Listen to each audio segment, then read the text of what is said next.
Jacobo Greenberg estuvo investigando a chamanes, buscando de dónde viene el poder que utilizan para sanar y para realizar diferentes milagros, e incluso cambiar de forma física. Tras varios años de estudio y de investigación, descubrió que el poder lo extraen de lo que él llamaba la lattice, la red cósmica, que todo lo envuelve. Tras su minuciosa investigación sobre los poderes que puede desarrollar el ser humano mediante diferentes métodos como son la meditación, interiorización y contacto con el ser superior, la parte superior o más evolucionada del ser humano, la chispa divina, porción de la fuente original, descubrió que existe una red a nivel cuántico, una red que cubre todo el universo y que conecta con todos los seres conscientes. Esa red la llaman los físico-cuánticos la lattice. Esta red es una matriz que, para comprenderlo a niveles humanos, sería como el Internet, pero a nivel macrocósmico, una red energética interdimensional, que no se puede ver, pero que se puede sentir a nivel espiritual, mental y profundamente. Cuando te conectas a esa red puedes recibir inspiraciones, pensamientos muy elevados, e incluso puedes utilizar esa energía para alterar la realidad física, ya que cuando la mente se conecta a la lattice, actúa de antena receptora, de emisora para filtrar esa vibración a esta dimensión física en la cual estamos encarnados. Es lo que estarían haciendo los chamanes, monjes budistas y otros seres humanos con un alto nivel de conciencia. Jacobo Greenberg dijo lo siguiente sobre esta red que lo cubre y conecta todo, y que de ahí procede el poder de los chamanes. Vamos, yo soy un científico, fui de un laboratorio, estudio la actividad cerebral, la fisiología cerebral, y me invitaron a conocer a esta mujer Pachita y a sus operaciones.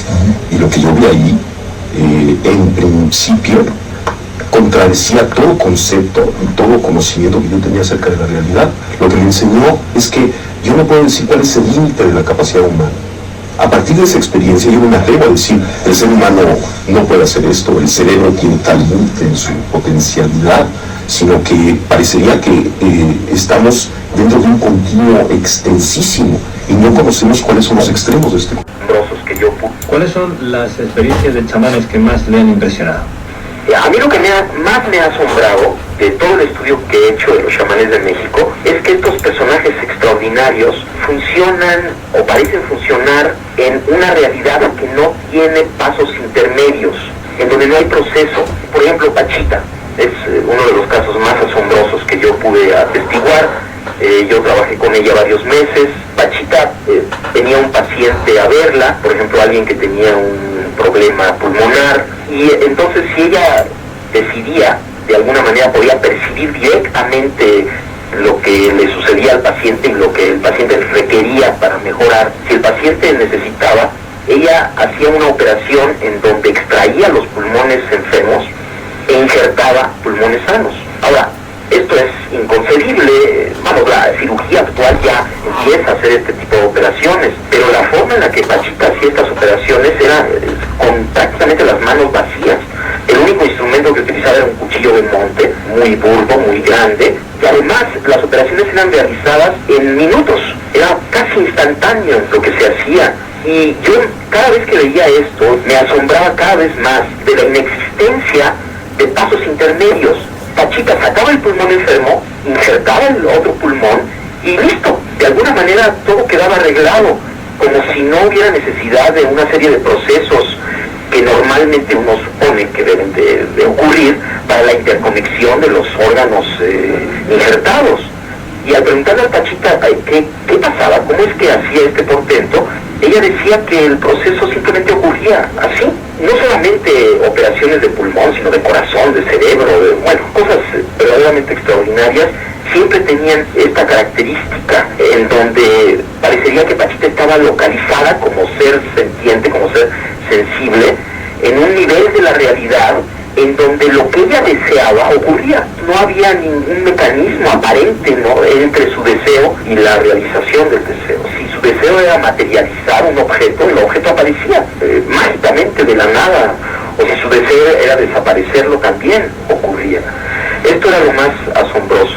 Y a mí, a lo que me ha llevado después de muchos años de reflexión, este portento, ¿no?, que hacía Pachita, y otras cosas que han hecho otros chamanes, que sería muy largo de platicar. Esto lo he publicado en México en 7 volúmenes que se llaman Los Chamanes de México. Aunque ningún chamán que yo conocí llegó al nivel de Pachita, todos los chamanes, por ejemplo Don Panchito, un chamán maya, tenía esta misma característica de estar localizado en un nivel de conciencia directo que se manifestaba en su sensibilidad portentosa, ¿no? En su capacidad de codificar información en forma pues directa, yo pensaría. Ahora, yo he tratado de explicar esto en muchas formas y la verdad es que no he tenido mucho éxito.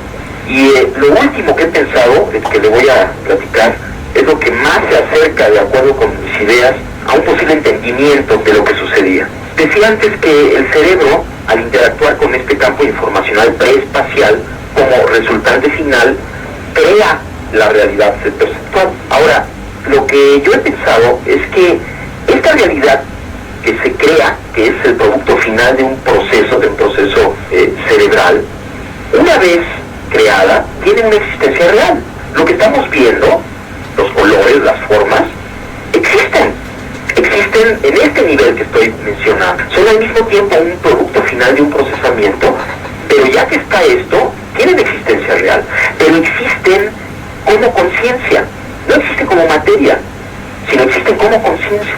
De acuerdo con esta idea, Pachita estaba localizada en esta conciencia directamente, ya en la creación, ya no había proceso, y las leyes de esta conciencia que llamamos mundo, que llamamos objetos, que en realidad es pura conciencia, de alguna manera ya los manejaba, y en este nivel no hay pasos intermedios, puesto que todo es conciencia, puesto que aún los objetos que percibimos son, esta resultante final, son parte de la conciencia. Entonces, si uno está totalmente localizado ahí, si uno no tiene ninguna duda acerca de que la realidad es de ese nivel, entonces uno simplemente funciona en ese nivel con las leyes de ese nivel. De tal forma que esto es lo que yo estoy empezando a concluir después de 15 años, ¿no? De estar pensando acerca de, y tratando de explicarme qué es lo que sucedía con Pachita. Y si se fija, la explicación es de lo más sencilla que hay, y al mismo tiempo de lo más complejo, como creo lo que tiene más valor, ¿no? Que es al mismo tiempo muy simple, muy sencillo, pero al mismo tiempo muy complejo. Quizás su teoría sintérgica sea el puente perfecto para entender la realidad. Exacto. Y además yo pienso que es el inicio. Para mí se ha convertido esta nueva idea que estoy teniendo en una fuente inagotable de aventuras de la conciencia, de mi propia conciencia, porque obviamente esta idea no es nada más intelectual, ¿no? Sino viene de una vivencia, y estoy intentando vivir en ese nivel, intentando recordar todo el tiempo esto y ver qué es lo que sucede, y es verdaderamente precioso, ¿no? Uno acepta esta realidad como un milagro, como una creación, como parte de la conciencia, se santifica lo cotidiano, hay una serie de efectos muy bellos, ¿no? Que todo se llena de amor, hay una hermandad enorme entre todo, porque uno entiende que en ese nivel todo está unificado.